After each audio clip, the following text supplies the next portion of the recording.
ಕನ್ನಡ ಮಾತನಾಡೋದನ್ನ ಮನೇಲಿಟ್ಕೋ, ಇಲ್ಲಿ ಹಿಂದಿ ಮಾತನಾಡುವಂಥ ಬೆಂಗಳೂರಿನ ಬನ್ನೇರುಘಟ್ಟದಲ್ಲಿ ಇರುವಂಥ ಎಎಂಸಿ ಕಾಲೇಜ್ ಒಂದರ ಹಾಸ್ಟೆಲ್ ವಾರ್ಡನ್ ಹೇಳ್ತಾ ಇರುವಂತಹ ವಿಡಿಯೋ ಇದೀಗ ಎಲ್ಲೆಡೆ ವೈರಲ್ ಆಗ್ತಾ ಇದೆ. ಜೊತೆಗೆ ಆಕ್ರೋಶ ಕೂಡ ವ್ಯಕ್ತವಾಗ್ತಾ ಇದೆ. ವಾರ್ಡನ್ ಮಾತಿಗೆ ಆಕ್ಷೇಪವನ್ನ ವ್ಯಕ್ತಪಡಿಸಿರುವಂತಹ ವಿದ್ಯಾರ್ಥಿ ಯಾಕೆ ಕನ್ನಡದಲ್ಲಿ ಮಾತನಾಡಬಾರ್ದು ಅಂತ ಕೇಳಿದ್ದಾರೆ.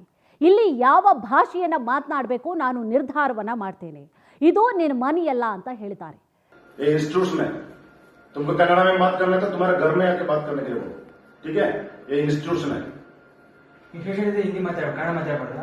ಬೇಡ, कंपलसरी ಇಲ್ಲ. कंपलसरी ಇಲ್ಲ ಅಷ್ಟೇ. तुमको मैं हिंदी में बात करना है या कन्नड़ में बात करना है, डिसाइड में करना है, ठीक है? तुमको कन्नड़ में बात करना है तो तुम्हारे घर में बात जाके बैठो. इधर इधर नहीं चलता है. ಗತಿ ಇಲ್ಲದೆ ಇಲ್ಲಿ ಬಂದಂತಹ ಇಂಥವರಿಗೆಲ್ಲ ಈ ಆದೇಶ ಕೊಟ್ಟವ್ರು ಯಾರು? ಇಂಥ ಸಂದರ್ಭ ಬಂದಾಗ ಕೆಚ್ಚೆದೆಯಿಂದ ತಕ್ಕ ಉತ್ತರವನ್ನ ಕೊಡೋದನ್ನ ಕನ್ನಡದವರು ಕೂಡ ಮರಿಬಾರದು. ಇಲ್ಲ ಅಂದ್ರೆ ಕನ್ನಡಿಗರೇ ಕರ್ನಾಟಕದಲ್ಲಿ ಅನಾಥರಾಗ್ತಾರೆ. ಎಚ್ಚರಿಕೆ.